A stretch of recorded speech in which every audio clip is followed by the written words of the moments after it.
Okay बेटा। So good morning, good afternoon, good evening everyone. जब जो बच्चा इस लेक्चर को देख रहे हैं, आज की क्लास एक स्पेशल क्लास होने वाली है। और वो क्लास ये है बेटा कि जो जनवरी 2025 का अटेम्प्ट हुआ था फॉर द सीए इंटरमीडिएट, हम लोग लॉ की पेपर को बहुत तेजी से एनालिसिस करने वाले हैं। और मैं पूरे पेपर का एक शॉर्ट गो थ्रू करूंगा आप लोगों के साथ, और बहुत तेजी से हम लोग प्रोविजन को डिस्कस करते हुए आगे बढ़ जाएंगे। मेरे को ऐसा सुनने में आया था कि सर पेपर जो था सीए इंटरमीडिएट का लिटिल बिट टफ था, और नॉर्मली जो कंपैरिजन अगर किया जाए प्रीवियस अटेम्प्ट से, तो इस अटेम्प्ट का जो पेपर था बेटा वो कंपेरेटिवली थोड़ा सा टफ कंसीडर किया गया था। देखते बेटा पेपर में क्या टफनेस है। और मैंने जो पेपर को ओवरऑल देखा था वो मुझे ये लगा कि शायद एमसीक्यू पोर्शन बच्चों को थोड़ा टफ लगा होगा। उसके पीछे रीजन ये कि क्वेश्चन पेपर में जो लेंथ थी ना बेटा क्वेश्चन की, वो थोड़ी सी ज्यादा थी। तो बच्चा बेसिकली क्या कर रहा था कि पढ़ते पढ़ते थक जा रहा होगा, और जब वो थक जा रहा होगा वहीं से एग्जामिनर क्वेश्चन बना रहा था। बस यही कहानी थी बेटा, मेरे को जो प्राइमा फेसाई पेपर को देख के लग रहा है। तो याद रखिएगा बेटा, राइटिंग प्रैक्टिस, अगर आप लोगों ने मेरे से लॉ पढ़ा है तो मैंने आपने देखा होगा राइटिंग प्रैक्टिस को लेकर मैंने बहुत सारी बातें बोली होगी, मैंने क्वेश्चन बैंक कराए होंगे। और उसके बाद मैंने आपको ये भी बताया होगा कि पेपर को कैसे प्रेजेंट करना है, पेपर को कैसे प्रेजेंट करना है, ये सारी बातें मैंने आपको बताई होगी। हम लोग आज की क्लास में केवल टू द पॉइंट, बिना टाइम को वेस्ट किए, क्योंकि पेपर एनालिसिस का मतलब होता है बेटा कि टाइम को वेस्ट ना किया जाए। रीजन बीइंग कि तुम लोग प्रोविजन तो पढ़ ही चुके हो ना, आप लोग केवल ये जानना चाहते हो कि एग्जैक्ट इसका आंसर क्या है और इसमें लिखना क्या है। तो मैं बहुत तेजी से आपको पेपर को एनालाइज करते हुए आगे बढ़ूंगा। एमसीक्यू में ज्यादा टाइम लगेगा बेटा, क्योंकि क्वेश्चन का लेंथ है वो थोड़ा सा ज्यादा है, लेकिन जब मैं डिस्क्रिप्टिव पे आऊंगा तो टाइम आपका नहीं लगेगा। आ जाइए साहब, हम शुरू करते हैं। ये रहा बेटा जनरल इंस्ट्रक्शन। अपने को जनरल इंस्ट्रक्शन से मतलब नहीं, अपने को चलना है डायरेक्टली चलना है बेटा। किस पे बोले एक बार उसे, पार्ट टू पे। तो बेटा पार्ट टू का आपका ये कहानी है बेटा, और इसके इसके बहुत सारे बेटा क्या है बोलो, सब पार्ट हैं, बहुत सारे सब पार्ट हैं। डन करें क्या? और उसके बाद आप नीचे आओगे, इस पूरे पेपर को एक बार ओवरऑल मैं आपको दिखा देता हूं, पूरे पेपर को एक बार ओवरऑल दिखा देता हूं। जब आप नीचे आओगे तो आपको कुछ इस तरीके के पेपर्स देखने को मिलेंगे। ये आपका टोटल इंटायर बेटा पेपर है, टोटल इंटायर पेपर आपका ये है। डन करें क्या? तो ये आपका डिस्क्रिप्टिव वाला पोर्शन है बेटा। क्या है बोलो, आपका डिस्क्रिप्टिव वाला पोर्शन है, पार्ट टू वाला ये पूरा का पूरा पोर्शन है। तो इसका एमसीक्यू वाला जो पोर्शन है बेटा वो एक अलग से मैं अपलोड करवा दूंगा इसका। हम आते हैं अभी डिस्क्रिप्टिव वाले पोर्शन पे, और हम इसको जानने की कोशिश करते हैं कि सर कहानी इसका आखिर है क्या। सुनो बेटा मेरी बात ध्यान से एवरीवन, मैं पढ़ना चालू कर रहा हूं और आप लोग एकदम टू द पॉइंट आंसर पे टिके रहना। और मैं जो भी बातें बोलूं आप समझने की कोशिश करना कि मैं कहना क्या चाहता हूं। डन करें ना, तभी आप मेरी बातों को अच्छे से समझ भी पाओगे, नहीं तो बेटा बातें समझ नहीं आएंगी। एमसीक्यू वाला पोर्शन मैं अपलोड करूंगा बेटा बाद में। अभी मेरा पूरा ध्यान आपके साथ केस स्टडी और जितने भी इनडायरेक्ट क्वेश्चन है, मतलब आपका पार्ट टू वाला जो पोर्शन है उसके तरफ, डिस्क्रिप्टिव की तरफ मैं अपना पूरा ध्यान दे रहा हूं। आ जाओ बेटा, बोर्ड पे देखेंगे सारे बच्चे। शुरू कर रहा हूं मैं एवरीवन, सुनिए। सबसे पहला क्वेश्चन एकदम बारीकी से पढ़ते रहना मेरे साथ। 1 लाख इक्विटी शेयर है बेटा 100 ईच का, और उसको इशू किया गया प्रीमियम ऑफ कितना बोलो बेटा, 2 per share by PQR limited. After offer for the same was received, from the share holder in terms of prospectus issued by company on the 1 April 2022। The prospectus specified that amount received from the issue will be exclusively used for the manufacturing and distributing क्या बोल बेटा, some life-saving drugs.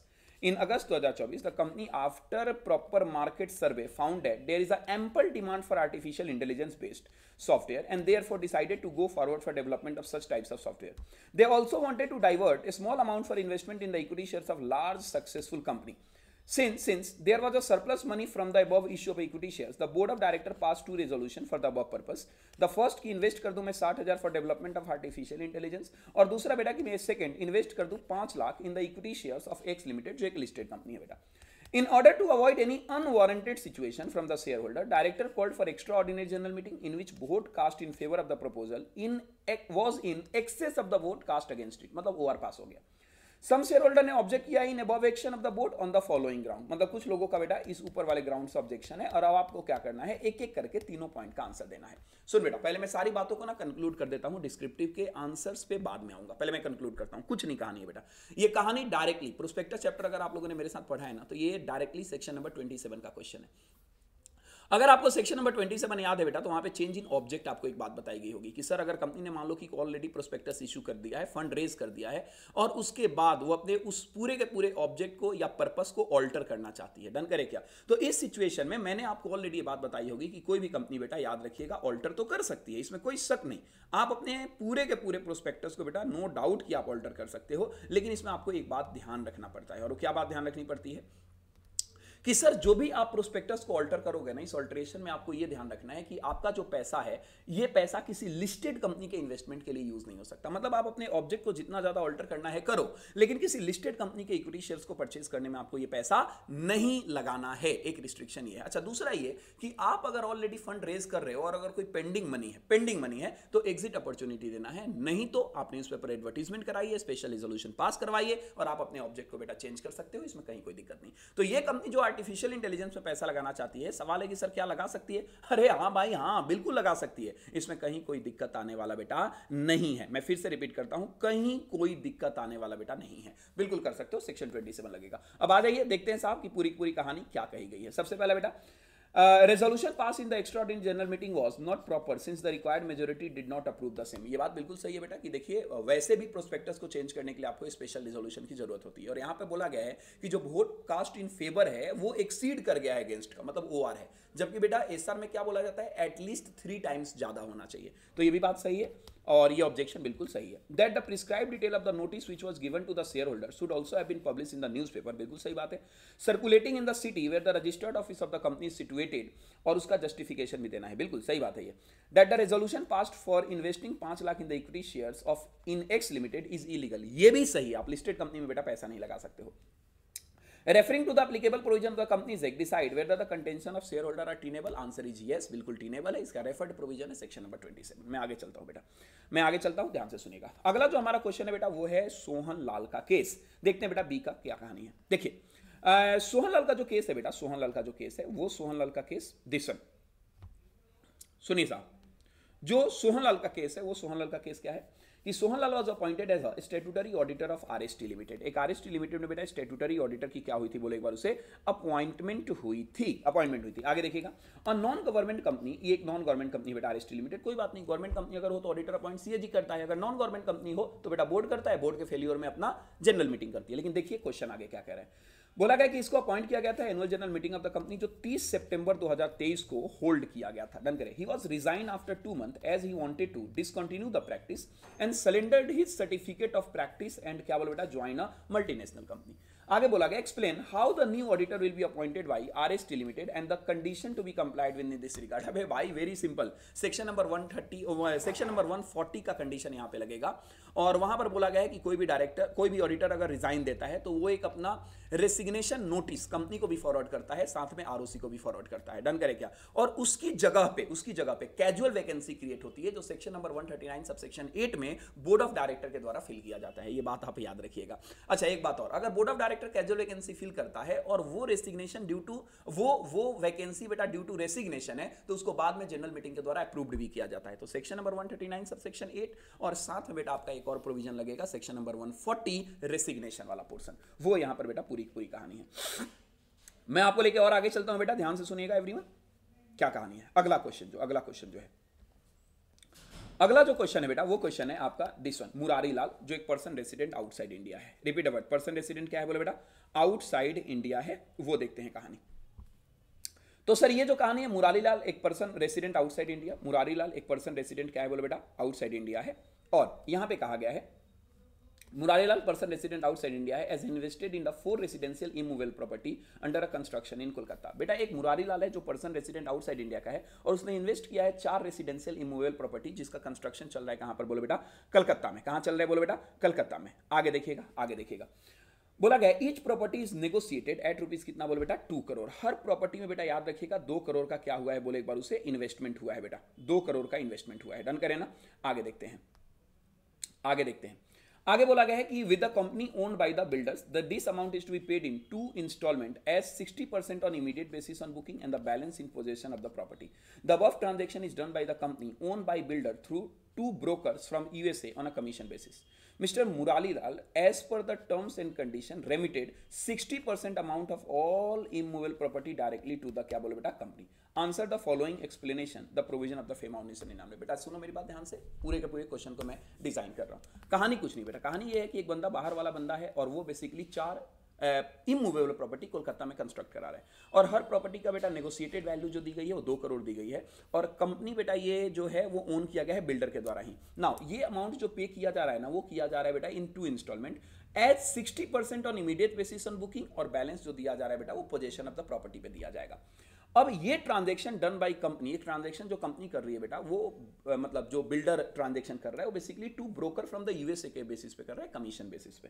Now mister Murari Lal as per the terms and condition remitted 60% amount of all immovable property directly to the company. बेटा क्या ये बात clear है क्या? अब यहां से मेरी बात ध्यान से सुनो। अब इसके आंसर क्या देना है, पहले कंक्लूड करिए। कंक्लूड ये करिए बेटा, ये कैपिटल अकाउंट ट्रांजैक्शन है। कैपिटल अकाउंट ट्रांजैक्शन में कमीशन देना बिल्कुल अलाउड होता है अप टू सर्टेन लिमिट। अगर आप उस लिमिट तक बेटा कमीशन दे रहे हो तो कमीशन अलाउड है, नहीं तो बेटा उसके लिए फिर आपको लेना पड़ेगा क्या बोलो एक बार उसे, अप्रूवल। क्या ये बात क्लियर है ना? तो ये आपका कैपिटल अकाउंट ट्रांजैक्शन है। एक मिनट आप मुझे टाइम दो बेटा, जस्ट वेट, कुछ टेक्निकल थोड़ा सा ग्लिचेस आ रहे हैं, जस्ट वेट।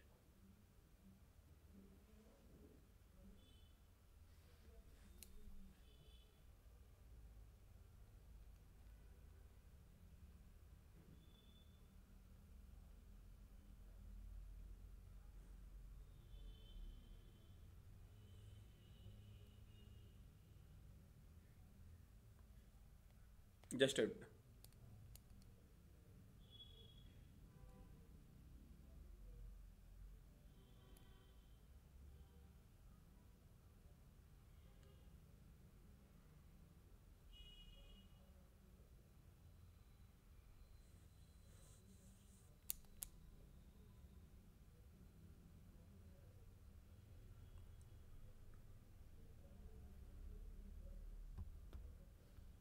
हाँ बेटा, तो बोला गया क्वेश्चन क्या है, क्वेश्चन देखिएगा, whether investment by mister Murari Lal and payment of commission this transaction is permissible. बिल्कुल परमिसेबल है up to the certain limit. आप लोगों ने एक लिमिट पढ़ा होगा कमीशन का under the capital account transaction schedule number 1, 2, 3। ये डिवीजन है बेटा करेंट अकाउंट और कैपिटल अकाउंट ट्रांजैक्शन का, that is up to certain limit allowed है। उससे ज्यादा अगर आप लिमिट लोगे तो आपको अप्रूवल लेना पड़ेगा बेटा मिनिस्ट्री ऑफ फाइनेंस से। How much maximum amount of commission can be क्या बोलो बेटा paid to each broker without RBI approval. I am so sorry, मैंने बोल दिया था सेंट्रल गवर्नमेंट अप्रूवल, जबकि ये है बेटा क्या बोलो एक बार उसे, आरबीआई अप्रूवल का।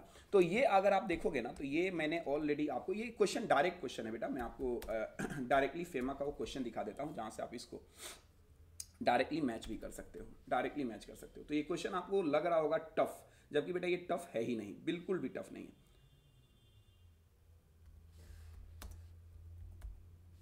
हाँ जी, ये लीजिए, ये अगर आप इसमें जाएंगे फेमा पे, अगर आप इसमें जाएंगे बेटा फेमा पे, तो FEMA is the last topic, last आपका जो चैप्टर है इसमें जो कॉन्सेप्ट बुक्स आपको दी गई होंगी, इसमें आपका लास्ट फेमा है, और इसमें बेटा आपको देखने को मिलेगा, जस्ट वेट, जस्ट वेट,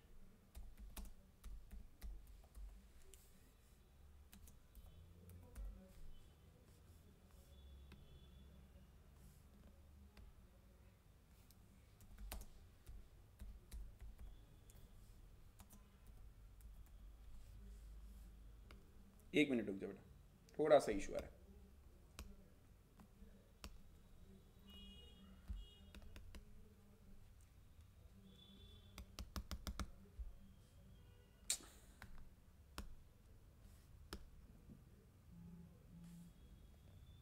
बेटा एक्चुअली ओपन हो नहीं रहा, लेकिन मैं चाहता हूं कि एग्जैक्टली आपको टॉपिक मैच कराऊं, क्योंकि आप लोग ये सब लिमिट, मैं ऐसे ही बोल रहा हूँ capital account transaction, current account transaction, कहाँ तुमको याद होगा बेटा कैपिटल और करेंट। तो ये लीजिए साहब, हाँ जी,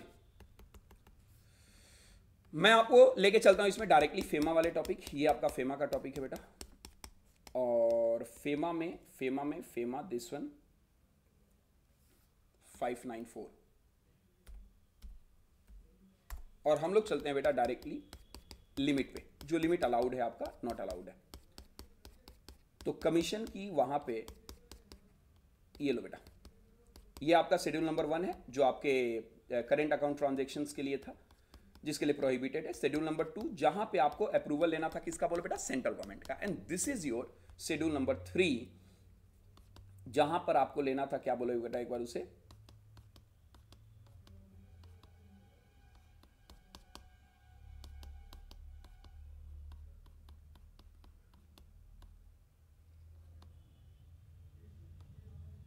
ये लो, दिस वन, ये है बेटा लिमिट हो, दिस इज द लिमिट।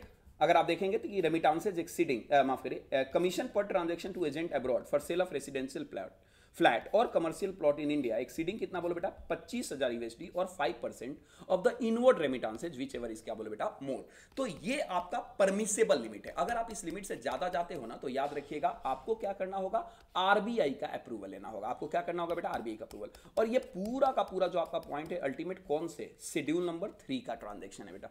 तो अगर आप इस पूरे के पूरे क्वेश्चन को देखेंगे, मैं आपको सिर्फ इसलिए बेटा ये नोट्स दिखा रहा हूं कि आप लोग रिलेट कर पाओ कि आप लोगों ने कॉन्सेप्ट पढ़ा होगा, लेकिन उस समय एग्जाम में क्या हुआ होगा ना कि आप ये रिलेट नहीं कर पाएंगे कि ये क्वेश्चन जो है ये क्वेश्चन कहां से रिलेट करेगा, कहां को टच करेगा। और आपको बस यही करना है बेटा, प्रोविजन एंड उसका रिलेशन, और रिलेशन के कंटेंट को लिखिए आपका आंसर आ जाएगा। तो याद रखिएगा ये आपका जो पूरा का पूरा विदाउट आरबीआई अप्रूवल लिमिट है बेटा, वो without RBI approval limit is this one, without RBI approval limit is this one. ये आपका बिना आरबीआई अप्रूवल की लिमिट है बेटा। डन करेगा 25,000 और 5% of the inward remittances which ever is more. और अगर इससे ज्यादा का आप कमीशन देना चाहते हो तो आप दे तो सकते हो, लेकिन इस सिचुएशन में आपको करना क्या होगा बोलो बेटा, एक बार उसे आरबीआई का अप्रूवल लेना होगा, आरबीआई का अप्रूवल लेना होगा। आगे चलते बेटा, आगे चलते हैं। अगला हमारा जो क्वेश्चन है बेटा वो है सिल्क सेगमेंट का। क्या बोलो बेटा, सिल्क सेगमेंट का हमारा अगला क्वेश्चन है। अब सिल्क सेगमेंट देखते हैं क्या बोला गया बेटा 2A, और 2A silk Segment Private limited एक wholly owned subsidiary of silk block limited है जो एक लिस्टेड पब्लिक कंपनी है। द बोर्ड ऑफ डायरेक्टर, ध्यान से सुना बेटा, एक सिल्क प्राइवेट लिमिटेड है मतलब SSPL, और ये होली ओन्ड सब्सिडरी कंपनी है सिल्क ब्लॉक लिमिटेड का जो एक लिस्टेड पब्लिक कंपनी है। अब देखो लिस्टेड कंपनी की सब्सिडरी भी पब्लिक कंपनी हो जाती है, ये एनालिसिस तो आप जानते ही होंगे। मैं आपको और लेकर आगे बढ़ रहा हूं। अब यहां पर बोला गया बेटा, यहां पर यह बोला गया है कि The board of directors of Silk Segment Private Limited have collectively decided upon the proposal to grant loan of कितना 15 lakh and 20 lakh to Mr. Sohan. अब ये बोर्ड ऑफ डायरेक्टर जो सिल्क प्राइवेट लिमिटेड का है ना बेटा, सिल्क प्राइवेट लिमिटेड का, this one SSPL की बात हो रही है, ये प्रपोज कर रहा है लोन देने के लिए 15 lakh and 20 lakh to mister Sohan and क्या बोलो बेटा Suvarna respectively for the purchase of क्या बोलो बेटा fully paid of shares in Silk Segment Private Limited. अब देख बेटा यहां पे थोड़ा सा ना इन लोगों ने एक स्टेटमेंट में ये मिस्टेक कर दिया कि बेटा इसका भी नाम सिल्क सेगमेंट प्राइवेट लिमिटेड है और इसका नाम सिल्क ब्लॉक लिमिटेड है। डन करेगा, सिल्क ब्लॉक लिमिटेड आपकी होल्डिंग कंपनी है और सिल्क सेगमेंट प्राइवेट लिमिटेड जो है ये होली ओन्ड सब्सिडरी है। अब इन्होंने बोला ना कि the board of director of silk Segment Private limited have collectively decided. अब ये सिल्क सेगमेंट प्राइवेट लिमिटेड देख के ये लग रहा है बेटा कि ये इसकी बात हो रही है, सिल्क सेगमेंट प्राइवेट इन्होंने डिसाइड किया, मतलब सब्सिडरी कंपनी ने बेटा डिसाइड किया है कि हम लोग लोन देंगे 15 लाख रुपया और 20 लाख रुपया किसको, मिस्टर सोहन को एंड मिस्टर सुवर्णा को, ताकि जा और जाके परचेज कर ले फुली पेड ऑफ शेयर्स इन क्या बोलो बेटा सिल्क सेगमेंट प्राइवेट लिमिटेड। अब तुम देख रहे हो मतलब क्या कि ये बंदा खुद ही लोन दे रहा है खुद के ही शेयर्स को परचेज करने के लिए। Oh my God, section number 67, section number 70 ये प्रोहिबिटेड है बेटा। आप खुद किसी कंपनी को डायरेक्टली इनडायरेक्टली या किसी पर्सन को लोन नहीं दे सकते कि आप आइए और आके मेरे शेयर्स को सब्सक्राइब करिए। अभी तक देखकर 67 70 का रेफरेंस लग रहा है ना। आगे देखते हैं, मिस्टर सोहन एक डिप्यूटी मार्केटिंग मैनेजर है silk Segment Private limited with a monthly salary of 1 lakh, जबकि सुवर्णा बेटा एक क्वालिफाइड चार्टर्ड अकाउंटेंट है, चीफ फाइनेंशियल ऑफिसर है सिल्क सेगमेंट प्राइवेट लिमिटेड जिसकी मंथली सैलरी 2 लाख है। अब बोला गया कि आप कंपनीज के हिसाब से डिसाइड करो कि क्या proposed loan to mister Sohan as well as Suvarna can be disbursed by the company keeping in the view to silk segment in the private limited company। answer is no, नहीं कर सकते आप ये। अच्छा आगे, what whether the answer would be different in case only 25% shares of SSPL are held by SBL। now this is allowed, reason being कि वो holding subsidy का रिलेशन नहीं आएगा, और अगर होल्डिंग सब्सिडी का रिलेशन नहीं आएगा ना तो ये हालांकि बेटा ध्यान रखिएगा, अगर आपका 25% भी होल्डिंग है तो उससे फर्क क्या पड़ता है, तुम खुद के शेयर्स को खरीदने के लिए बेटा किसी बंदे को पैसा नहीं दे सकते, लोन नहीं दे सकते डायरेक्टली इनडायरेक्टली, खुद के शेयर्स को। अच्छा अगर ये होल्डिंग सब्सिडी का रिलेशन होता तो वहां पे सेक्शन नंबर 19 लग जाता, और सेक्शन 19 ये कहता है कि सब्सिडरी कंपनी जो है वो अपने होल्डिंग कंपनी के शेयर्स को बेटा एक्वायर नहीं करेगी। तो सब्सिडी और होल्डिंग सेक्शन 19 लगने के लिए आपका जो रिलेशन है वो 51% पे होना चाहिए। अगर वो 51% का रिलेशन घट के 25% पे आ गया तो इस सिचुएशन में याद रखिएगा साहब, इस सिचुएशन में याद रखिए सेक्शन नंबर 19 नहीं लगेगा, बट स्टिल सेक्शन नंबर बेटा 70 वाला तो प्रोविजन लगेगा ही लगेगा। क्या बात क्लियर है ना। तो यहां पर क्वेश्चन में ना थोड़ा सा उन लोगों ने क्लियर नहीं किया कि ये लोग क्या करना चाहते हैं। भाई तुम कहना क्या चाहते हो, क्या तुम सब्सिडरी से होल्डिंग के शेयर्स एक्वायर करवा रहे हो या सब्सिडरी से ही सब्सिडरी का शेयर्स एक्वायर करवा रहे हो। लैंग्वेज में थोड़ी सी मिस्टेक है।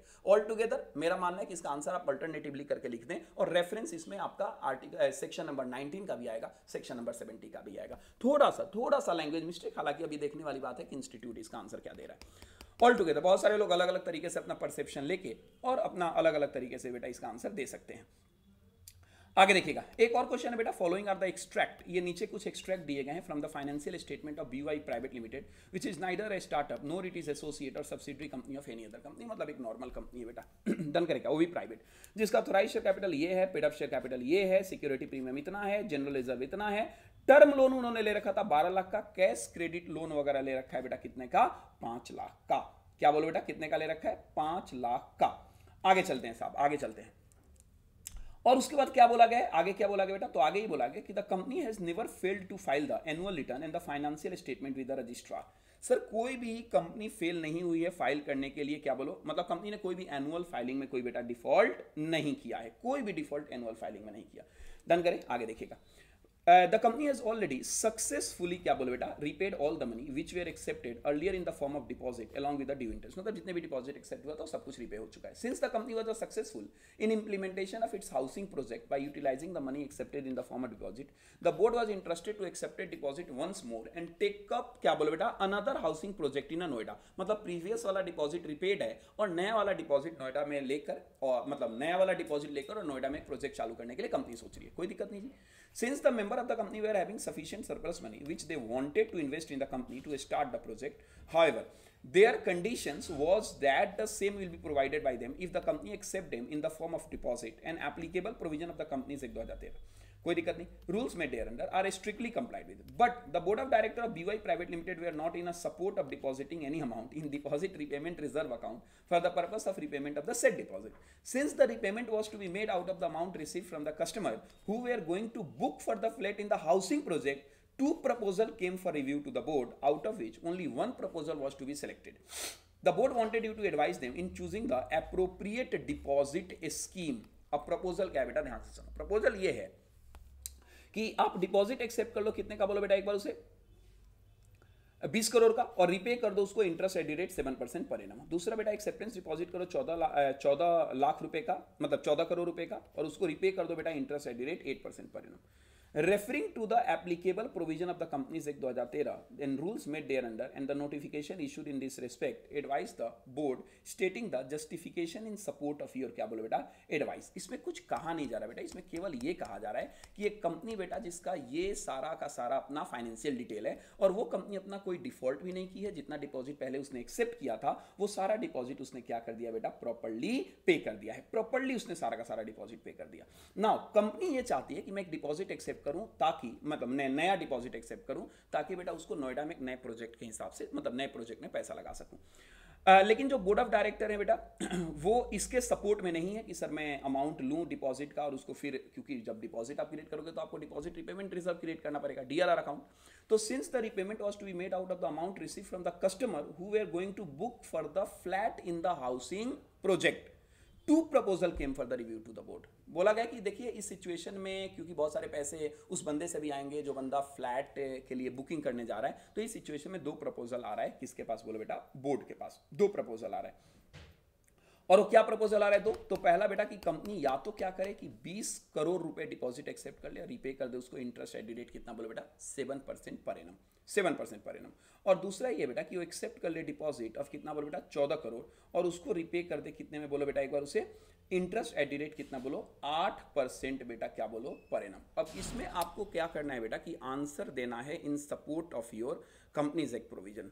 बेटा 1 मिनट इसमें बार बार आ रहा है दिक्कत, 1 मिनट का इंतजार करो, नोट में आ रहा है दिक्कत।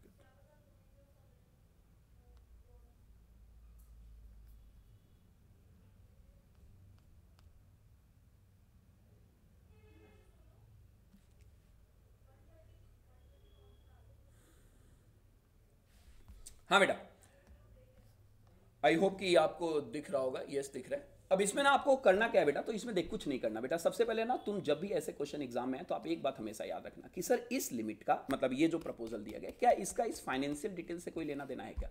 मैं कायदे से बोलूं तो इस पूरे पेपर का ना जो क्वेश्चन का कनेक्शन है वो इसका और नीचे का ही है, नीचे का ही बेटा। बीच में जितनी भी बातें बोली गई थी सब टाइम पास है, सब टाइम पास है। अब आ जाओ बेटा, अब आप लोगों ने ना, मैं आपको हिंट देता हूं, आप लोग आंसर निकाल लोगे। आप याद करो आपको एक क्वांटिटी ऑफ डिपॉजिट या क्वांटम ऑफ डिपॉजिट का कॉन्सेप्ट कराया गया होगा। बोला गया होगा कि प्राइवेट कंपनी का अलग लिमिट होता है बेटा, नॉर्मल कंपनी जो होती है उसका एक अलग होता है और एलिजिबल कंपनी का अलग होता है। नॉर्मल कंपनी मतलब जो एलिजिबल कंपनी का पार्ट नहीं है, उसकी लिमिट अलग होगी। अच्छा, प्राइवेट कंपनी में आपको बताया गया होगा कि आप मेंबर से डिपॉजिट एक्सेप्ट कर सकते हो 100% और पब्लिक से डिपॉजिट एक्सेप्ट कर सकते हो बेटा, बोलो नॉट अलाउड। पब्लिक से डिपॉजिट आप एक्सेप्ट कर सकते हो बेटा, बोलो नॉट अलाउड, मतलब पब्लिक से डिपॉजिट एक्सेप्ट करना अलाउड नहीं है। और अगर नॉर्मल कंपनी है तो मेंबर से आप 100% कर लेंगे, पब्लिक से अगेन बेटा नॉट अलाउड, क्योंकि पब्लिक से अलाउड है केवल और केवल एलिजिबल कंपनी। और अगर आप एलिजिबल पब्लिक कंपनी हो, इस सिचुएशन में आप बेटा अदर लोगों से आप बिल्कुल एक्सेप्ट कर सकते हो। मेंबर से करोगे 10% और पब्लिक से करोगे बेटा 25%। और अगर आप गवर्नमेंट कंपनी हो एलिजिबल में, तो इस सिचुएशन में मैक्सिमम 35% आप एक्सेप्ट कर सकते हो किसी से भी, ये आपका लिमिट है। अच्छा, सवाल है कि सर ये जो लिमिट आप बता रहे हो सर हमें, ये 10% या 25% या 35% का जो लिमिट लगेगा, ये किस पे लगता है? तो आपको बताया गया होगा कि ये लगता है बेटा एग्रीगेट, किस पे? पेड अप शेयर कैपिटल पे, प्लस क्या लगता है बोलो बेटा? फ्री रिजर्व, प्लस क्या बोलो बेटा? Security premium account. डन करें, एक ये है आपका, एक ये है आपका और एक ये है आपका, मतलब ये आपका लिमिट ऐड कर लो। और इसका बेटा लिमिट निकलना है 10, 25 या फिर क्या बोलो 35। लेकिन ये लिमिट कब लगेगा मेरे भाई? ये लिमिट कब लगेगा? जब कंपनी क्या है बोलो एक बार, उसे पब्लिक, और पब्लिक में भी एलिजिबल। अगर भाई मेरे प्राइवेट कंपनी है तो घंटा प्राइवेट कंपनी तो बेटा मेंबर से एक्सेप्ट कर ही नहीं सकती। I hope are you getting? which is neither a startup nor it is associate or subsidiary company of any other company। मैं प्योर एक प्राइवेट कंपनी हूं और pure private company deposit accept नहीं कर सकती। तो याद रखिएगा, डिपॉजिट एक्सेप्ट करना प्रोहिबिटेड है, इसलिए दोनों स्कीम बेटा वाइबल नहीं है। डिपॉजिट एक्सेप्ट करना दोनों ही वाइबल नहीं है। हाँ, अगर वो एलिजिबल कंपनी की डेफिनेशन में आ जाती तो बेटा उस लिमिट के हिसाब से जो मैंने आपको बताया वो डिपॉजिट को एक्सेप्ट कर सकती थी। आगे चलिए बेटा, नेक्स्ट में आते हैं, ध्यान से सुनोगे। बोला गया state what do you understand by the term document as per the general clauses act 1897 discuss which of the following will be treated as a document। क्या पावर ऑफ अटॉर्नी है? जी है। क्या चेक है? तो याद रखिएगा बेटा, चेक भी डॉक्यूमेंट में आता है, डीड में भले होना है, क्योंकि राइट्स एंड लाइबिलिटी की देखो, document anything which is written over the substance is called as document. तो ये ना एक डायरेक्ट क्वेश्चन है बेटा जनरल क्लॉजेज एक्ट का। कोई भी चीज जो बेसिकली क्या है बोले बेटा, एक बार उसे सब्सटेंस पे मतलब कुछ राइट्स एंड ड्यूटीज वगैरह क्रिएट करने लग जाए, वो डॉक्यूमेंट है। तो पावर ऑफ अटॉर्नी और चेक बेटा याद रखिएगा दोनों ही डॉक्यूमेंट में आएगा। हाँ, एक बात अलग है कि अगर कोई प्रॉपर्टी ट्रांसफर की बात होने लग जाए देन बिकम्स अ डीड, तब वो डीड बन जाता है। डन करें, तो डॉक्यूमेंट और डीड में क्या फर्क होता है कि डीड में बेटा कोई ना कोई प्रॉपर्टी राइट्स वगैरह ट्रांसफर होने लग जाती है और ये आपको legal situations, legal right create करके आपको देता है। नेक्स्ट आते हैं बेटा, अगला क्वेश्चन हमारा आता है। अगला क्वेश्चन देखो क्या है। अगला क्वेश्चन है बेटा कि हमारा एक कंपनी है UINA, क्या बोलो बेटा? UINA infra projects private limited. एक कंपनी बेटा UINA इंफ्रा प्रोजेक्ट्स, क्या बोलो बेटा? Private Limited. अब ये क्या कंपनी है जी? तो ये कंपनी है बेटा कि UINA infra project private limited was incorporated on 1 June 2022। Mister x had already registered the trade name of UINA infra projects. मतलब एक UINA इंफ्रा प्रोजेक्ट लिमिटेड है, इनकॉर्पोरेट हुआ है 1 जून 2022 को, और mister x already registered the name of trade name of UINA infra projects. मतलब ये जो कंपनी इनकॉर्पोरेट हुई है 1 जून 2022 को, मिस्टर एक्स ने ऑलरेडी वो कंपनी 1 अप्रैल 2018 को इस नाम से रजिस्टर्ड करा दिया था। Mr. X was suffering from a prolonged disease since 1st April 2021 when Mr. X recovered from illness on the 20 May 2024 and joined his own office on the 5 July 2024. He came to know from his staff member that company has been incorporated with the name of UINA Infra Project Private Limited. He lodged a complaint with the regional director on 10 जुलाई 2024। रुको बेटा, ये company कब बनी? 1 जून 2022 को। Sir आपने complain कब डाला? 10 जुलाई 2024 को। जबकि आप याद करो बेटा, कंपलसरी नेम चेंज में आपको एक बात बताई गई होगी कि अगर आपकी कंपनी का नाम किसी ट्रेडमार्क वगैरह से मैच कर जाए तो आप 3 साल के अंदर रीजनल डायरेक्टर पास जाके कंप्लेन कर सकते हो। रीजनल डायरेक्टर आपको जो भी ऑर्डर देगा उसको 3 महीने के अंदर फॉलो करना पड़ेगा। डन करें ना? तो अभी तक देखा जाए तो 2022 से 2024 बिल्कुल बेटा 3 साल के अंदर है, तो अभी तक तो बिल्कुल कर सकता है ना। रीजनल डायरेक्टर ने एग्जामिन किया एप्लीकेशन को मिस्टर एक्स का 11 जुलाई 2024 और इशू करता है direction UINA infra project private limited कि तू अपना नाम चेंज कर, मतलब compulsory name change. Section number 16 की रेफरेंस है बेटा। Above direction to the regional director was bad in law and therefore not proper in the following ground। मतलब जो UINA infra project private limited है उसके डायरेक्टर मिस्टर डी का कहना है कि देखो सर ये डायरेक्शन रीजनल डायरेक्टर का ये लॉ के हिसाब से नहीं है। अब आपको आंसर देना है कि that the name of the company is not too identical with और too nearly resemble to the name of any other company. क्या बेटा बोला गया कि ये कंपनी का नाम आइडेंटिकल या रिजेंबल नहीं है? क्या बात कर रहे हो? ये company UINA infra projects private limited है और ये कंपनी बनी है UINA इंफ्रा प्रोजेक्ट्स। बिल्कुल है भाई, बिल्कुल है, सेम ही तो नाम है, ये सेम ही नाम है, सिर्फ प्राइवेट लिमिटेड उसने नाम नहीं लगाया। तो याद रखिएगा सर, ये बिल्कुल कंपनी आइडेंटिकली है। दूसरा कि ये जो stipulated time period of 2 years है, ये in respect of the above ground was already over on the 31 मई 2024। घंटा आप 3 साल के अंदर बेटा याद रखिएगा जाके कंप्लेन कर सकते हो। डन करें। ऑल्सो एडवाइस यूआईने infra project private limited the time period within which company will be required to change its name in case of direction the regional director was valid. बेटा 3 महीना, 3 महीने के अंदर आपको ये सारे डायरेक्शन फॉलो करने होंगे। आगे चलते हैं बेटा, ध्यान से सुनिएगा। Member of World One limited holding more than 2% of the total voting power wants the company to give a special notice to move a resolution. ध्यान रखना बेटा, यहां पर स्पेशल नोटिस की बात करिए, यहां पर बेटा बात की जा रही है किसकी, बोले एक बार उसे, स्पेशल नोटिस की। अब स्पेशल नोटिस को लेकर बेटा आप सारे बच्चे जानते होंगे कि एक प्रोविजन है कंपनीज एक्ट 2013 का, सेक्शन नंबर 115, और सेक्शन नंबर 115 में आपको बोला गया होगा स्पेशल नोटिस को लेकर कि sir particular class of share holder, ध्यान रखिएगा, क्या कर सकते हैं, बोले बेटा स्पेशल नोटिस दे सकते हैं for a certain types of business. और वो बेटा रिमूवल ऑफ डायरेक्टर होगा, रिमूवल ऑफ ऑडिटर होगा, याद है क्या आपको? और उसके बाद उसमें और भी बातें होंगी, एओए के मैटर स्पेसिफाई, अगर आपने एओए में मैटर स्पेसिफाई कर दिया कि मुझे यहाँ पर आपको चाहिए क्या, बोले बेटा स्पेशल नोटिस, अगर कंपनी ने अपने एओए में लिख दिया कि मुझे स्पेशल नोटिस चाहिए, तो सर स्पेशल नोटिस आपको प्रोवाइड कर दिया जाएगा। डन करें ना? तो स्पेशल नोटिस के प्रोविजन सेक्शन नंबर 115 में है। अब 115 के सारी बातों का आप अपने दिमाग पे रखो। अच्छा, उसमें एक लिमिट भी बताई गई थी, वो लिमिट क्या थी बेटा, अगर आपको याद हो तो? वो लिमिट थी 1% ऑफ क्या बोले बेटा, टोटल वोटिंग राइट, या फिर नॉट लेस देन कितना बोले बेटा, 5 लाख रुपए का पेड अप वैल्यू, ये लोग स्पेशल नोटिस दे सकते हैं। डन करें ना? और स्पेशल नोटिस किसको देंगे? कंपनी को। और ट्रांजेक्शन क्या होगा? वही रिमूवल ऑफ डायरेक्टर हुआ, रिमूवल ऑफ मतलब retiring auditor shall not be appointed, या कोई भी एओए का मैटर है, वहां पर आपको देने की जरूरत है स्पेशल नोटिस। और उसके बाद ये स्पेशल नोटिस देना होता है मीटिंग के कम से कम 14 दिन पहले, ये सब बात आपको पता ही है। तो अच्छा, ट्रांजैक्शन क्या है? Appointment of auditor other than retiring auditor, explain whether member can do so as per the following of the company act. हाँ बिल्कुल कर सकता है बेटा, इसके पास 2% है और 1% का लिमिट दिया गया है, तो बिल्कुल कर सकता है। और ट्रांजैक्शन भी यही बेटा कि retiring auditor shall not be reappointed, या उसकी जगह मैं किसी और को अपॉइंट करना चाहता हूँ, बिल्कुल अलाउड है। If a member of a listed company who has casted his vote through electronic voting can attend general meeting of the company and change his vote subsequently, ना अटेंड कर सकता है, he has a right to participate but not right to vote। उसके बाद participation right है, लेकिन बेटा याद रखिएगा उसके पास बेटा क्या नहीं है, बोले एक बार उसे, पार्टिसिपेटिंग राइट है लेकिन उसके पास वोटिंग राइट नहीं है। Are you sure 100%? आगे चलो बेटा, अगला जो हमारा कॉन्सेप्ट है वो हमारा कॉन्सेप्ट है बेटा इंटरप्रिटेशन ऑफ क्या बोले बेटा, स्टैचू से, इंटरप्रिटेशन ऑफ क्या बोले बेटा, स्टैचू। अब वो इंटरप्रिटेशन ऑफ स्टैचू डायरेक्ट सवाल है बेटा, आपको ये डॉक्ट्रिन पढ़ के ऐसा लग रहा होगा, कि सर ये कहानी क्या ही है। देखो यहां पर क्या, अगर इंटरप्रिटेशन ऑफ स्टैचू का आप ध्यान से पढ़ेंगे तो ये मैक्सिम है, और मैक्सिम से सवाल पूछा गया, explain the Latin term, maxim है बेटा, ये इंटरप्रिटेशन ऑफ स्टैचू के किसी रूल से नहीं है बेटा, ये बस एक मैक्सिम दे दिया गया जिसका मीनिंग पूछा जा रहा है। बोला गया explain the Latin term absoluta sententia expositore non indiget and how would the same help in correctly interpreting a definition given in a legislation और स्टॉप। देख बेटा, इसका अगर एग्जैक्ट मीनिंग मैं आपको बताऊं ना तो होता है there is no need to explain, there is no need to क्या बोले बेटा, explain what need no explanation, what need क्या बोले बेटा, नो एक्सप्लेनेशन।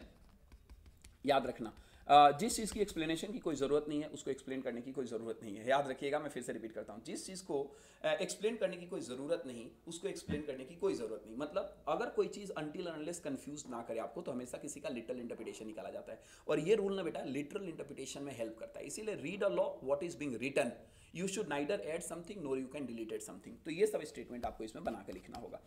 आगे चलते हैं बेटा, आगे चलते हैं। Based on the applicable provision of the companies act 2013 define the term foreign company and identify which among the following company can be categorised as a foreign company. देख बेटा, छोटी सी बात है, आपको हमेशा के लिए याद रखना है। क्या छोटी सी बात है बेटा? फॉरेन कंपनी होने के लिए आपका प्लेस ऑफ बिजनेस होना चाहिए क्या बोलो बेटा, इंडिया में, और इनकॉर्पोरेशन होना चाहिए आउटसाइड इंडिया में, बस आउटसाइड इंडिया में। 2+42 का कॉन्सेप्ट है बेटा ये। अच्छा, ये जो प्लेस ऑफ बिजनेस इंडिया में है ना, वो डायरेक्टली हो या इनडायरेक्टली हो, चाहे एजेंट से हो या खुद से हो। तो अब आ जाओ ना, प्लेस ऑफ इनकॉर्पोरेशन कहाँ है? सिंगापुर। रजिस्ट्रेशन कहाँ हुआ है, रजिस्टर्ड कहाँ है? सिंगापुर। अच्छा, additional information, develop patient database for a hospital in Mumbai India, server इन क्या है बोलो बेटा? Singapore. Place of business India में है, प्लेस ऑफ बिजनेस इंडिया में, चाहे ऑनलाइन चाहे ऑफलाइन। तो याद रखना, इनकॉर्पोरेशन हुआ कहां पर बोलो बेटा, आउटसाइड इंडिया। अच्छा, रजिस्ट्रेशन भी कहां पर हुआ बोलो बेटा, आउटसाइड इंडिया। लेकिन क्या क्या क्या क्या क्या उसका place of India, place of business India में है। तो ध्यान से सुनना, developed patient database for a hospital in क्या बोलो बेटा, मुंबई। ये डेवलप करती है बेटा पेशेंट का database for a hospital in Mumbai, और उसका सर्वर जो होगा बेटा वो कहाँ होगा, सिंगापुर में। क्या फर्क पड़ता है, सर्वर चाहे कहीं भी हो, लेकिन क्या आप इंडिया में काम कर रहे हो, हाँ भाई इंडिया में काम तो कर रहे हो, मुंबई में मैं डेटाबेस जनरेट कर रहा हूँ एक हॉस्पिटल के लिए। याद रखना बेटा, ये फॉरेन कंपनी है, हाँ जी है, एक कंपनी है यूएई का, रजिस्टर्ड भी यूएई में, प्लेस ऑफ बिजनेस भी है, कोई दिक्कत नहीं। आप एडिशनल इन्फॉर्मेशन देखो, बिजनेस इंडिया में, no place of business in India but employ agents in India, yes फिर भी फॉरेन कंपनी है, एजेंट आ गया। कैपटाउन में प्लेस ऑफ इनकॉर्पोरेशन, कैपटाउन में इसका registration, but board meeting held in Leh India, नहीं बोर्ड मीटिंग से कोई लेना देना नहीं। क्या आपका धंधा इंडिया में है, चाहे डायरेक्टली इनडायरेक्टली, चाहे आपका एजेंट के थ्रू या खुद के थ्रू, नहीं, ये फॉरेन कंपनी बेटा नहीं है। Germany, 49% of share held by Indian company, रुको 49% शेयर हेल्ड है, इसका मतलब अगर आप सब्सिडरी भी होते तो एक कंट्रोल आपका इंडिया में आ जाता, लेकिन याद रखिएगा सर 49% फॉरेन कंपनी नहीं है। आगे चलते हैं बेटा।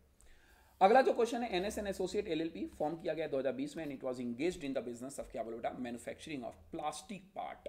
याद रखना, एक एलएलपी है बेटा, एक एलएलपी, और उसका जो मेन काम है बेटा वो क्या है बोले एक बार, उसे अपना प्लास्टिक पार्ट को बेचना है।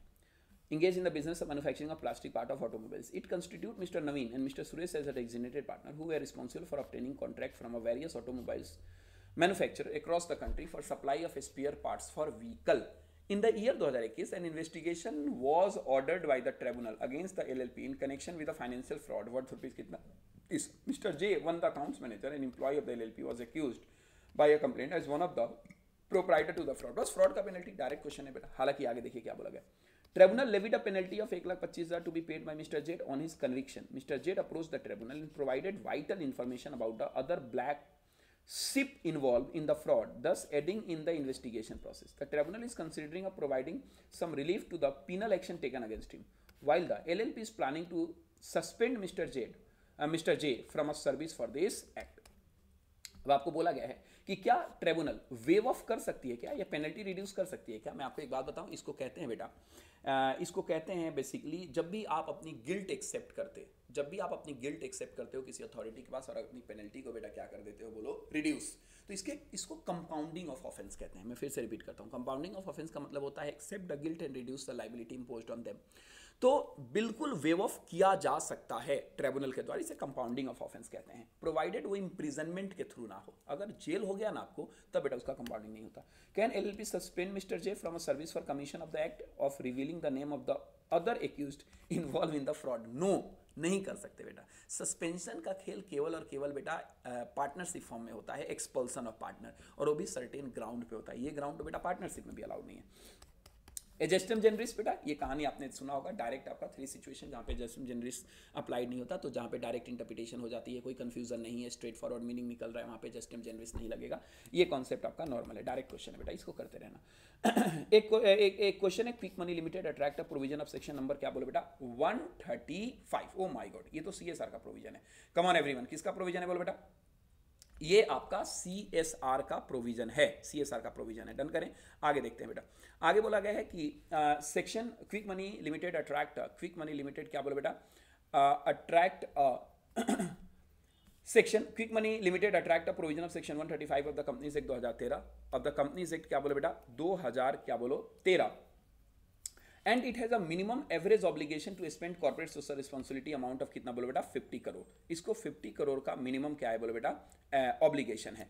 आगे अगर देखिएगा in each of the preceding 5 year, ठीक है कोई दिक्कत नहीं। In this connection the board of director क्या बोलो बेटा, in this connection the board of क्या बोलो बेटा director, board of director, in this connection board of director of the company needs your expert view on the following matter. मतलब नीचे दिए गए कुछ स्टेटमेंट है बेटा, और उसमें आपको क्या करना है, अपना पूरा का पूरा ओपिनियन देना है, अपना पूरा का पूरा ओपिनियन देना है। अब ओपिनियन क्या है बेटा, ध्यान से सुनिए।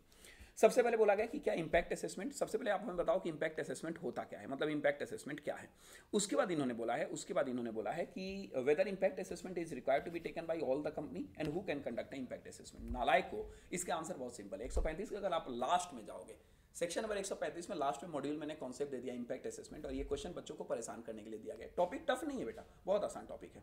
याद रखिएगा कोई भी ऐसी कंपनी बेटा जिसका सीएसआर ऑब्लिगेशन पिछले 3 सालों में कितना है बोले बेटा 10 करोड़ या उससे ज़्यादा है, 10 करोड़ या ज़्यादा, उसको एक इंडिपेंडेंट एजेंसी से अपना इम्पैक्ट असेसमेंट कराना पड़ता है कि सर आप जाके देख लो केवल, और हमें ये सिर्फ इतना बता दो कि सर कंपनी ने जो कुछ भी CSR का काम किया है उससे सोसाइटी को फायदा हो रहा है ना। तो याद रखना इम्पैक्ट असेसमेंट होगा तभी जब पिछले 3 सालों में 10 करोड़ या उससे ज्यादा का CSR एक्सपेंडिचर है। दूसरा, इंडिपेंडेंट एजेंसी करेगी। तीसरा, केवल उसी प्रोजेक्ट का इंपैक्ट असेसमेंट होता है जिसको कंप्लीट हुए कम से कम 1 साल हो गए या जिसमें कम से कम 1 करोड़ रुपए इन्वेस्ट किए गए। ये बेटा कहानी है। तो अपना 5 नंबर का क्वेश्चन है, आप अपना देख लेना जनरली। आगे चलते हैं बेटा। State the circumstances under which winding of the LLP may be ordered by the tribunal. नालायक कंपल्सरी ग्राउंड, दो तरीके से आपको बताया गया होगा कि LLP बेटा वाइंड अप होती है, एक आपका कंपल्सरी ग्राउंड और एक आपका वॉलंटरी ग्राउंड। कंपल्सरी ग्राउंड में बेटा कि आप लोगों ने एनुअल फाइलिंग नहीं किया है लगातार, आपकी कंपनी देश की इंटीग्रिटी और ऑथेंटिसिटी के खिलाफ चली गई, खुद ही पार्टनर ने बेटा रेजोल्यूशन पास कर दिया कि हम लोग वाउंड अप बाय ट्रिब्यूनल होंगे, ये सब कंपल्सरी ग्राउंड है। उसके बाद पर्सन को आप डिफाइन करो जनरल क्लॉजेज एक्ट के हिसाब से, और आप हमें बताओ कि क्या नीचे दिया गया पर्सन कभी भी नीचे दिया गया पर्सन क्या नीचे दिया गया बंदा क्या पर्सन की डेफिनेशन में आएगा क्या। तो याद रखना बेटा, याद रखना इसमें बोला गया है। मैं आपको डायरेक्टली बोलूँ तो पर्सन का डेफिनेशन बेटा जनरल क्लॉजेज में डायरेक्ट है, ये डायरेक्ट क्वेश्चन है, लेकिन बस यहाँ पर एक बोला गया पब्लिक बॉडी यस है, कंपनी है, आइडल नहीं है, क्यों आइडल मतलब एक मूर्ति होती है बेटा, उसको नहीं माना जाता है पर्सन की डेफिनेशन। आगे चलेगा and I think so this is a last question, yes this is the last question, लेकिन उसके पार्ट अलग अलग है। तो आज ये क्वेश्चन नंबर 6 का ये देखते हैं बेटा। क्वेश्चन नंबर 6 का ये जो है, Top Spinners Foundation is a company registered under section 8 of the companies act 2013 with view to promote young and talented people towards becoming a world class cricketers. एक टॉप स्पिनर फाउंडेशन है बेटा जो section 8 company है, और ये promote करती है young and talented people को कि आप एक वर्ल्ड क्लास क्रिकेटर बनिए। Foundation select young boy and girls from a different part of the country via talent Hunt competition and other reference from its member, thereby giving them proper training with a residential facility and designated clubs open for the क्या बोलो बेटा purpose. The foundation had been incorporated as a charitable institution. देख बेटा होता क्या है ना कि बच्चा जब पेपर को रीड करना चालू कर देता है, तो इस सिचुएशन में बच्चा जब पेपर को रीड करना चालू करता है ना, तो बच्चा थक जाता है रीड करते करते। आपको समझने की जरूरत है कि मैं कौन से क्वेश्चन को किस तरीके से रीड करूं। डन करेगा। क्वेश्चन का लंबा होना क्वेश्चन का टेक्निकल होना नहीं होता। आई अगेन रिपीट, क्वेश्चन का बेटा लंबा होना क्वेश्चन का बेटा टेक्निकल होना नहीं होता। क्वेश्चन का लंबा होना क्वेश्चन का आसान होना भी हो सकता है, प्रोवाइडेड आप अपने मुद्दे को पकड़ के बैठिए कि क्वेश्चन पूछ क्या रहा है। तो आगे बोला गया currently it is having a 1200 member. The annual general meeting of the company is usually held at the club cum registered office of the company at Jaipur. ठीक है। The member in one of the general meeting have strongly suggested next annual general meeting of the company be held at an hotel in near vicinity of the registered office in Jaipur instead of the club, as the same has a congested sitting area. Okay. It was also decided by foundation itself that a 15 days notice prior the annual general meeting to be given with a facility to only physical voting and no e-voting is to be provided to the member. No e-voting. अच्छा इसके member कितने हैं बेटा बोलो। Member 1200 हैं। अच्छा 1000 के बाद बेटा आपको याद हो तो सेक्शन 108 के हिसाब से ई-वोटिंग मैंडेटरी हो जाता है and every company referring to the relevant rules, मतलब इन सब बातों को ध्यान रखते हैं आपको आंसर देना है कि whether it is compelling upon the board to consider the direction regarding shift of the venue for the meeting. ध्यान रखना बेटा, सबसे पहली बात डायरेक्टर को कंपेल नहीं कर सकते आप शिफ्टिंग के लिए, लेकिन हाँ annual general meeting of the company या तो रजिस्टर्ड ऑफिस पे, नहीं तो रजिस्टर्ड ऑफिस के नियरेस्ट प्लेस जहाँ पर रजिस्टर्ड ऑफिस सिचुएटेड है वहाँ पर आप कर सकते हो। अगर गवर्नमेंट कंपनी है तो एनी अदर प्लेस एज में डिसाइडेड बाई बोर्ड हो सकता है। Unlisted company any other place in India हो सकता है। ये कहानी है बेटा, तो आप फोर्स नहीं कर सकते। Whether a 15 days prior notice is valid, yes normal company 21 days, section 8 company 14 दिन अलाउड है। Whether the decision to provide facility of only physical voting and not e voting valid, नहीं बेटा ये वैलिड नहीं। 1000 से ज्यादा मेंबर हो गए आपको ई वोटिंग देना होगा। ई वोटिंग का कॉन्सेप्ट कुछ निधि कंपनी वगैरह पे अप्लाई नहीं होता है। आगे Srinivas iron and steel limited, एक पब्लिक सेक्टर लिमिटेड कंपनी है, engage in the manufacturing of high and steel sheets to be supplied at various other entity country wise. एक एसोसिएट चार्टर्ड अकाउंटेंट है, had been appointed as a statutory auditor of the company for a term financial year 23-24। Later in the year in financial fraud has come to the fore not reported by the current auditor in their report, leading to dissatisfaction amongst a group of learn member of the company. मतलब company में बेटा कुछ dissatisfaction है क्योंकि उन्होंने कुछ report नहीं किया था फ्रॉड का। The next AGM is scheduled on 28/9/2024। The member comprising of HJK holding paid up share capital 1.5 lakh 1 lakh 2.5 lakh respectively collectively decide करते हैं to send a special notice to company regarding passing of a resolution at the next AGM for appointment of an auditor other than CVB and associate as the auditor for the next term. Simple बेटा simple. Section 115 का question है, retiring auditor shall not be reappointed. बिल्कुल आप दे सकते हो, अभी हमने discuss किया था। क्या ये मेंबर बेटा स्पेशल नोटिस दे सकते हैं? बस वही लिमिट बेटा 5 लाख वाला और 1% में है तो दे सकते हैं। What will be the last date for issue of such special notice? 14 दिन पहले। और उसके बाद whether the company would have to communicate above the special notice to other member after receiving the same. बिल्कुल बेटा, जो उनका रिप्रेजेंटेशन आएगा उसको अपना फॉरवर्ड करोगे बाकी को। अगर टाइम नहीं है तो आपको बेटा ये न्यूज़पेपर एडवर्टीजमेंट करना पड़ता है, लेकिन करना पड़ेगा। मनीष एक share holder of a company has not claim his dividend from the company for the last 10 year due to different reason. एक मनीष है बेटा शेयर होल्डर ऑफ कंपनी और वो क्लेम नहीं करता dividend from the company for the last 10 years due to different reason. He wants to know whether he will be able to recover the dividend declared by the company for all these years. Explain to him the relevant legal provision. देख बेटा, अगर वो cumulative dividend है, cumulative preference shares है, तो इस situation में आप डिविडेंड ले सकते हो। और इवन क्यूमुलेटिव प्रेफरेंस शेयर्स में बेटा ऐसा है कि अगर आपको 2 साल तक लगातार डिविडेंड नहीं दिया गया तो इस सिचुएशन में आपके पास वोटिंग राइट भी आ जाएगी। तो आप ले सकते हो, लेकिन आप रीजन डिमांड नहीं कर सकते कंपनी से कि आप मुझे क्यों नहीं दे रहे हो, क्योंकि dividend payment is all together क्या बोल बेटा voluntary. Referring to the provision of foreign exchange management act define क्या बोले बेटा करंट अकाउंट ट्रांजैक्शन। ये I think so direct question है, मैंने अभी आपको फेमा का नोट्स भी दिखाया था जहां पे schedule number 1, schedule number 2, section number 4 current account transaction की बात करता है। और आपको बेटा याद रखना करंट अकाउंट ट्रांजैक्शन एक ऐसा ट्रांजैक्शन है जो ऑल्टर ना करे एसेट्स या लायबिलिटी। क्या पे बोलो बेटा इन आउटसाइड इंडिया। अगर पीआरआई है तो आउटसाइड इंडिया, पीआरवाई है तो इन इंडिया में, मतलब हमें क्रॉस ट्रांजैक्शंस नहीं करना है other than assets and liability. This is called क्या बोलो बेटा करंट अकाउंट ट्रांजैक्शन। तो ओवरऑल ये पेपर का आपका रिव्यू है बेटा, ये आपका पेपर का रिव्यू है। और एमसीक्यू वाला पोर्शन, क्योंकि मैंने ये आईसीए की वेबसाइट से क्वेश्चन पेपर डाउनलोड करके और आपको पढ़ाया, तो मेरे पास अभी एमसीक्यू वाला जो पोर्शन है बेटा वो नहीं आया। हालांकि बच्चे ये कह रहे थे कि एमसीक्यू पोर्शन जो है ना, उस एमसीक्यू पोर्शन में सर कुछ क्वेश्चन लेंदी थे। और मैं बार बार बोलता हूँ कि क्वेश्चन पेपर लेंदी हो सकता है बेटा, लेकिन याद रखना टेक्निकल नहीं हो सकता। लेंदी होना टेक्निकल होना नहीं होता। मैं एमसीक्यू का जल्दी से एक आंसर लेकर आ रहा हूँ आप लोगों के सामने। ये हमारा बहुत शॉर्ट आप देखोगे तो इस पूरे रिकॉर्डिंग में बेटा मैंने थोड़ा सा ट्राई किया कि जल्दी आपको पूरा पेपर कवर करने की कोशिश करूं। बीच में थोड़े से टेक्निकल ग्लिचेस थे। एमसीक्यू को लेकर मैं टू द पॉइंट डायरेक्ट आपको लेकर आऊंगा कि कौन कौन सा सही आंसर है, कौन कौन सा गलत आंसर है। मिलते हैं तब तक हम लोग नेक्स्ट एपिसोड में। Thank you so much, God bless you बेटा, गॉड ब्लेस यू।